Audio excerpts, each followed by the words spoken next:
दो agenda point है mainly. एक तो अपना मिशन फ़तेह का है, ऑनरेबल सीएम साहब ने लॉन्च किया मिशन फ़तेह का। उसका प्रोग्राम शुरू हो गया। लास्ट 2 वीक्स एक्टिविटीज़ चल रही हैं। ਹੁਣ ਆਉਣ ਵਾਲੇ ਦਿਨ ਵਿੱਚ ਲੋਕਾਂ ਨੂੰ ਵੀ ਜੁੜ ਕੇ ਨਾਲ ਲੈ ਕੇ ਅੱਗੇ ਕਰਨਾ ਹੈ प्रोग्राम ਨੂੰ। नेक्स्ट वन सरकार वालों हुण फैसला किया है सैटरडे संडे कुछ मूवमेंट का रिस्ट्रिक्शन है, कुछ नॉन एसेंशियल एक्टिविटीज़ का टाइम रिस्ट्रिक्शन दिया है। उसके बारे में मैं ब्रीफ करूँगा। सब तो पहला मिशन फ़तेह का प्रोग्राम है।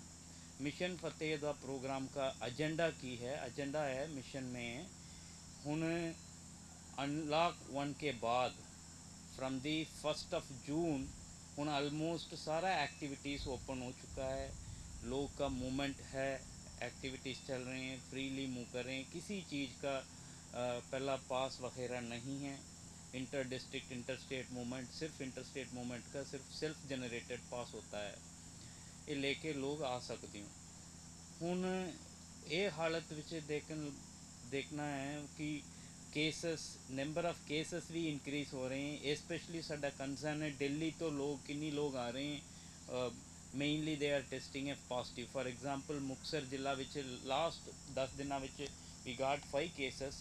5 केसेस विच 4 cases has a travel history from the Delhi और the neighbouring to the Delhi. So ये हालत विच हुण इन्ना खोलन तो बाद सरकार वालों सब चीज़ नूं मॉनिटर नहीं कर सकदी। With the support of the community, specially NGO वालों और सोशल ऑर्गेनाइजेशन, कोई इंस्टीट्यूशन वालों, volunteer organization, youth clubs and all, सारे रल मिल के काम करना है अगे। बिकॉज ये तो सारा प्रिवेंटिव मेजर्स का ध्यान रखना है, उन्होंने नाल लेके अगे लेके जाना program. For that purpose honourable CM साहब ने मिशन फ़तेह लॉन्च किया है। मिशन फ़तेह में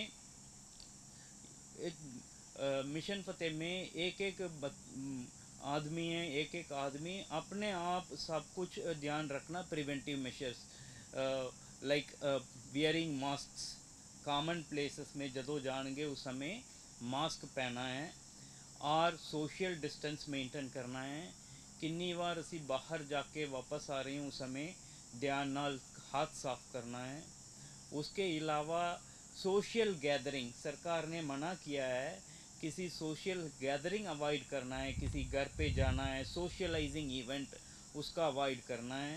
ऐसे जिम्मेवार समझ के किन्नी बार बाहर आ रही हूँ वो भी ज़रूरत मुताबिक आना है। ओनली कुछ प्रॉपर प्लान करके मैं एक बार जाऊँगा और 2 बार जाऊँगा हफ्ते विच ज़रूरत वाली चीज़ों लेके आऊँगा, इदा अपने आप वॉलंटियर समझ के वो रिस्पॉन्सिबल सिटीजन समझ के अपने आप ध्यान रखना है। उसके बाद अगे नियर एंड डियर वंस और नेबरिंग गुआंढिया बताना है, इनक्रेज करना। This is a positive agent, अपने मास कम्युनिकेशन में बोलते हैं पॉजिटिव एजेंट। पॉजिटिव एजेंट समझ के अगे इनक्रेज करके किसी स्टिमुलेट करके उन्होंने भी मोटिवेट करना है। This is the mission. हुण आने वाले वीक विच नेक्स्ट 1 वीक साडे प्रोग्राम है सरकार वालों corona warrior and mission Fateh warrior दोनों रिकग्निशन देना चाहती हूँ। Corona warrior who are all corona warrior, ये सरकारी मुलाजम है, स्पेशली फील्ड लेवल फंक्शनरीज। किसी ने सैनिटेशन का काम किया है, किसी ने हॉस्पिटल में काम किया है, पब्लिक हेल्थ का ध्यान रखा है। वो उस समय कोरोना लॉकडाउन के टाइम पे काम किया है। वो फील्ड लेवल फंक्शनरी नू कोरोना वॉरियर डिक्लेयर करना है, वो डिक्लेयर करके सरकार ने उन्होंने रिकगनाइज करना है। इसके अलावा मिशन फ़तेह है, this is for the common people. इसमें सब तो पहला मिशन फ़तेह वॉरियर उन्होंने मैं पहला बताया उसी हिसाब नाल अपने आप प्रिवेंटिव मेजर ध्यान रखेंगे। अगे नवा बच्चे नू और near and dear family members नू और गुआंढिया नू फ्रेंड्स नू अगे बताओगे टू फॉलो करने लई। इसका किद्दां उन्होंने फ़ायदा मिलना है। मिशन फ़तेह वॉरियर में सब तो पहला किसी ने पार्टिसिपेट करवाना चाहती हो अपने आप कोवा ऐप डाउनलोड करना है। ऐप डाउनलोड करके उसमें उनका नाम रजिस्टर करना है। रजिस्टर करके रोज़ उन्होंने एक्टिविटीज़ उसमें अपडेट करना है। अपडेट करना है, इसका उन्होंने पॉइंट मिलता है, वेदर सारा फॉलो करते हैं नहीं है।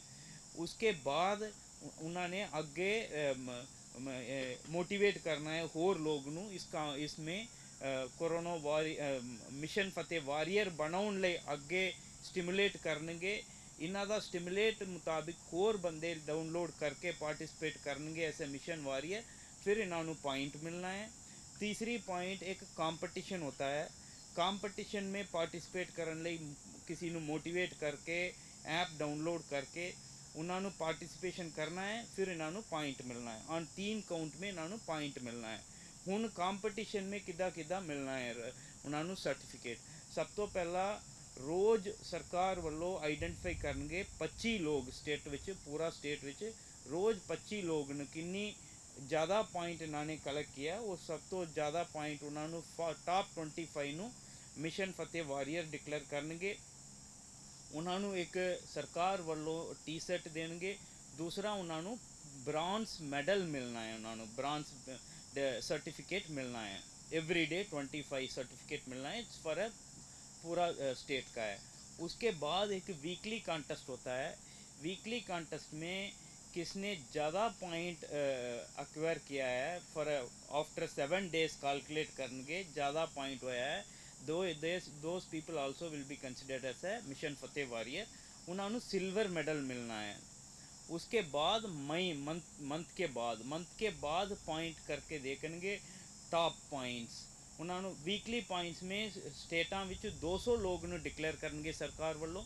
मंथ के बाद एक महीने के बाद 100 लोग नू सरकार वालों आइडेंटिफाई करेंगे, टॉप मोस्ट 100 लोग नू फॉर अ गोल्ड सर्टिफिकेट उन्होंने मिलना है। टोटल सरकार का टारगेट है पंजाब विच 1000 लोग नू मिशन फतेह वारियर मानना है, फतेह वारियर डिक्लेयर करके bronze silver and gold medal जारी करना है। मेरे अपील है मुक्तसर वासी सारे नू इसमें वध तो वध पार्टिसिपेट करना है। पार्टिसिपेट करने का विच अपने आप ध्यान रख सकते हो, असी अगे किसी होर नू भी इनकरेज कर सकते हो, सो दैट कम्यूनिटी स्प्रैड इत्थे ना हो।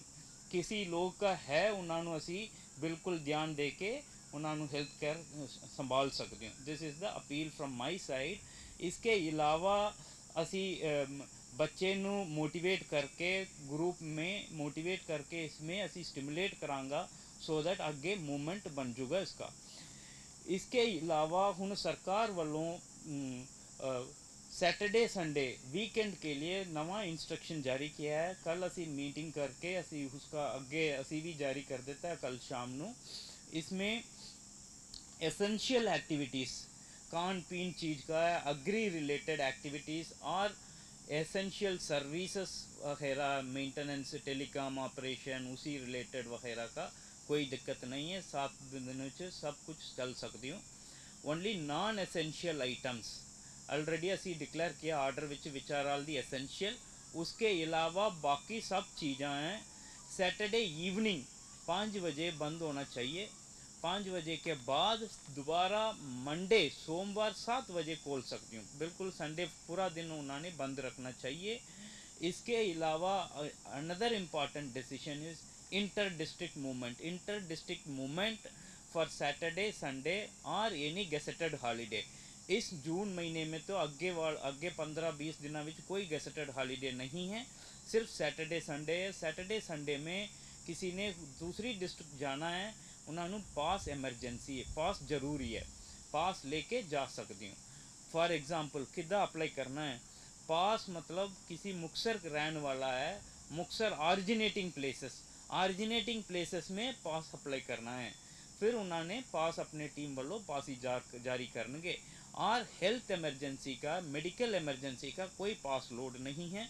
ऑलरेडी अपने फील्ड ऑफिसर ने उसी सेंसिटाइज किया है, वो जाके किसी इलाज करवाना है, स्पेशली अपने लोग बठिंडा तक जाते हैं, उन्होंने कोई दिक्कत नहीं होना है, आप एमरजेंसी बेसिस में जा सकती हूँ। सो इसका मैं अगेन अपील करूँगा। मैं अज एक बार राउंड भी जाके आई एंटायर डिस्ट्रिक्ट, मैनू बिल्कुल सैटिस्फैक्शन है। लोग अपने आप सरकार वालों अपील हानरेबल सीएम साहब ने अपील मान के अज रोड में बिल्कुल ट्रैफिक कम है, सेम कोई थोड़ा सा रिस्पॉन्सिबिलिटी सब कुछ मूवमेंट भी कम है। अगे आने वाला वीकेंड विच असी ये कंटिन्यू कर सकती हूँ, सो दैट ਕਮਿਊਨਿਟੀ ਸਪਰੈਡ ਇੱਥੇ ਨਾ ਹੋ ਸਕਦੀ ਹੋ, so that we can safeguard it.